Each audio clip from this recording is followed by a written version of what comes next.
Hello everybody, welcome to another edition of Ahead of the Curve. I'm David Thomas, this is Bo Gill. We're here today to talk about a few things that's going on around the area. And first of all, Bo, let's talk about the rain that we've had. I know for the past week we've had pop-up storms and flash floods and heavy rains here and heavy rains there. They have been really heavy. I mean, they've been really flash floods. I mean, I'm talking about getting an couple inches in hours here. So if you're driving out there on the road, be careful. Watch for hydroplaning. When these downpours come down, you can get caught out in them, and it can get dangerous. So, but it's been really, I welcome the cooler weather. Yeah. But I guess we get a little rain with it, that'll be all right.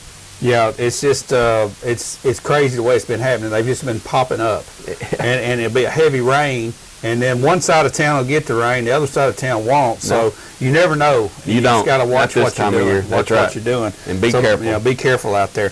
And Bo, we've got celebration coming up. Yes, we do. Let them walk on. I know we've got report this past week of the entries being up from last year. Mm-hmm. I know this year we're hosting the fraternity with the celebration. That brings with it a natural rise in entries. But even if you took that away, we still had some growth there. I think there's still some growth there. As far as the futurity, that was put on by TWEBA, I believe, in the past, and now the celebration has. Well, TWEBA's still doing it. They're just combining it. They're combining it, and they're using the big. Just like they always have. They used to have the fraternity on Wednesday night years ago. Everybody called that the free night. The free night. The free night.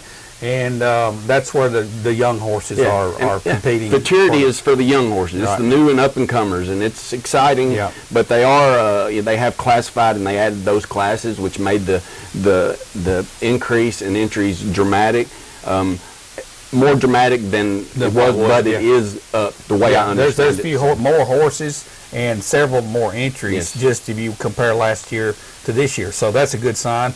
I know we've got a little bit more of non-horse related stuff going on this year. I heard today that there was a country band coming to sing. I can't remember the name of the band, but everybody needs to be on the lookout. Yeah, there's going to be a concert coming, and I'm not sure which night it is. I know it's one of the weekend nights, and I think they're going to sing the national anthem, and then there's going to be maybe a concert afterwards on the grounds there. And I think that I hope the word is getting out, and that everybody can attend and have a good time, celebrating not only the horse industry here in Shelbyville, but just Shelbyville, and just having a good time and listening to some good music. Yeah, we look forward to that. So everybody make plans now. Get your tickets now. They're on sale.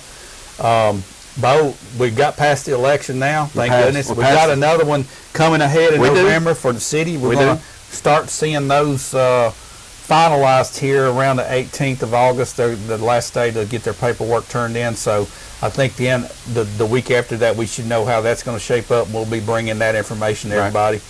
But since then we have like a lame duck period before the new commission checks in and gets sworn in. So they had a meeting last night. Let's see, on Tuesday night they had a meeting.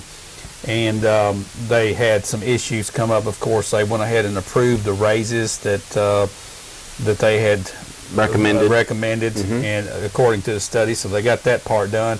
And then the topic of SRO officers came up, which I don't know about the debate in that. I know that it was put off, even though everybody recognizes that we do need 6 or 7 more SRO officers. And we do, but I think that there are a lot of.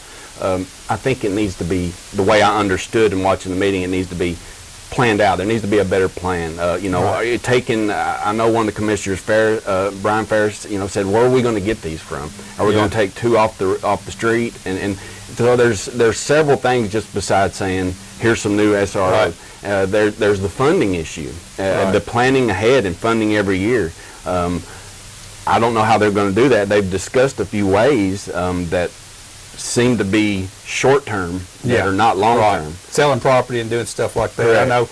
I know Commissioner Sweeney brought up that we need to have a plan in place, and the way it stands now, the next year they're going to be having to raise property taxes again just to take care of this. So that's right, and that would be another tax increase. And that's another. So the show goes on, but there needs to be, I think, more financial or fiscal responsibility, and I think that we can move some of these dollars around that are coming in to pay for this. And I think that if we had a little bit more responsibility or more better management of the money, I'm not against anyone, but I think it's just normal in any government. Oh yeah, that right we can now, do things. Right now, it's right now. It's time to tighten the belt up. It is. And we got the property tax increase, but that money's not going to start coming in until February. That's right. So that's right. You've got a period of time here now that you've got to kind of manage things along. And if you've given everybody immediate raises, or they're retroactive back to July 1st, well, that money's got to be generated. That's and right. I don't know. They might have talked about that in that meeting, but I didn't hear that.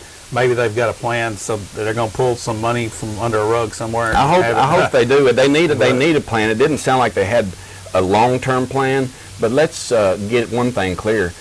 We do need SROs in our schools. It's a sad thing nowadays, but I think that it's been a good thing. I don't know. They weren't in there when I was in school, but with the way that things are going on nationally, I think that it's something that we need to take serious, and it's a decision that needs to be made. I never have really heard the clear definition of what an SRO officer is supposed to do. I know they have a specific job description, but I think that's evolved from the moment SROs were put in schools for one reason. As our society has changed, those roles have changed. I think so. And they're more going to be expected to be more of a fortress or of a security situation than an actual They are, and I don't believe, and that's right. As we discussed earlier, that I don't believe that was the original intent of the SRO program.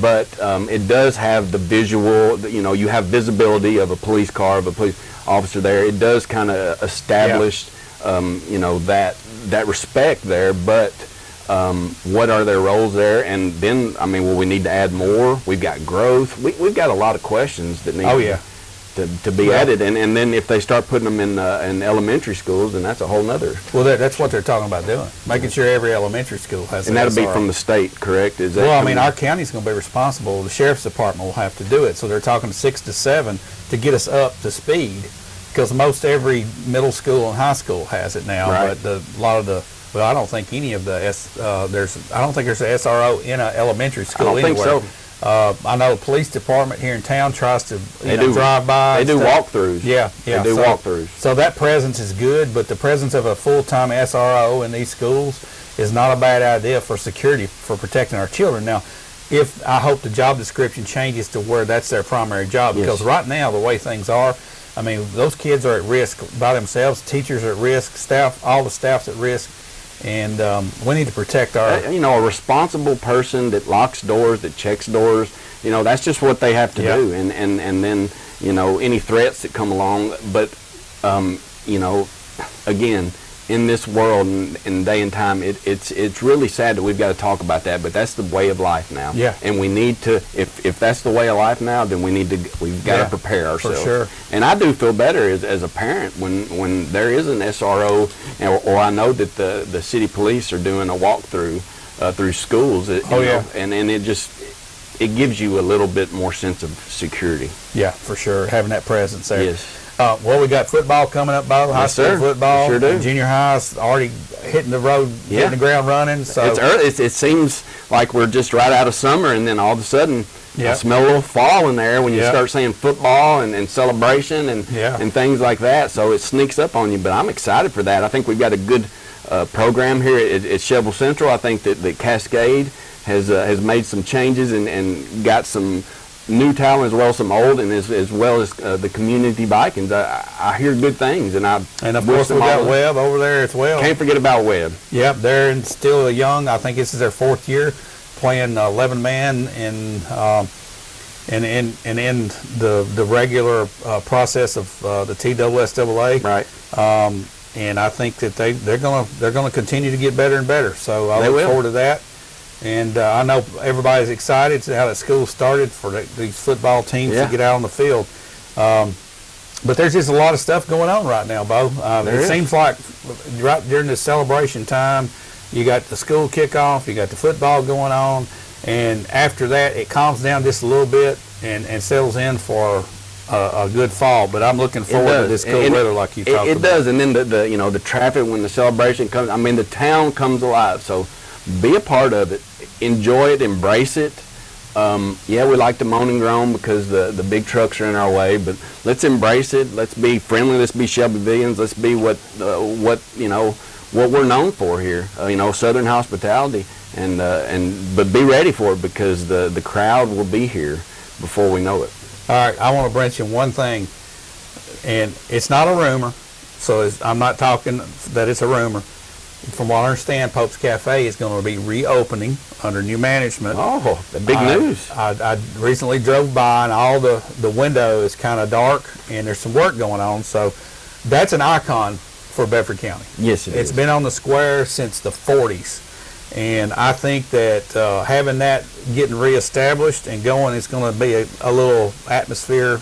I hope that does, because that's something your lifetime, my lifetime has been around. The sign that says Pope's Cafe, air conditioning. Right. You got to love that, air conditioning. That was a big thing back then, but at Pope's Cafe in the 40s, they had air conditioning and you could go. That's right. It's just a staple of our community, not only of our square there, but our community, and I would love to have that thing up and running and going. They're going to have good food. Yeah, and then the restaurant over at the Knox Pits old building is still in the works, so we got that look forward to. So our public square is going to be shaping up here over the next year. It is, and I talked to the owner of that, and they're getting ready to start, I think, some construction. They've got everything kind of. So I look forward to that. That's going to be a really nice place. It's going to be good. And also, if we can get the icing on the cake and get our popcorn stand put back up. Do you know what happened to it? Who took the popcorn stand? Well, when they renovated everything up there and took all the trees out, they took it down. And I heard that somebody saw it sitting somewhere the other day. And I don't know if it's coming back or not. I wish somebody would put that thing back in and open it up and sell candy bars, popcorn, Cokes, and stuff like that for people that are walking around. I think as we have more events on the square, that little thing could possibly be profitable. It became something that nobody noticed, I believe. Yeah. And now that it's gone. Well, it was closed for years. It was closed for years, but then I'm just nobody really thought about it. Why don't you open it up? I think I will. Just quit doing your day job. Just go up there and sit. I'd buy some popcorn from you every day. I need your feedback on that, and I'll get on that. You want to do a cash flow analysis and see how that works please. out? All right. But where is it? We bring the popcorn stand back. I don't know whose it is. I hope somebody watching knows the answer to this and can leave a comment, because I'd like to know if we're going to get the popcorn stand back. It might end up in the King Museum. I don't know about that. I don't know. Several things that get preserved there, which I'm happy for, but it would be nice to see it on the square. Yeah, it absolutely would. That's its home. But, guys, that's all we got today. Thanks for watching, Bo. Thanks for sitting down again. Yes, sir. And watch real soon for another episode of Ahead of the Curve. All right.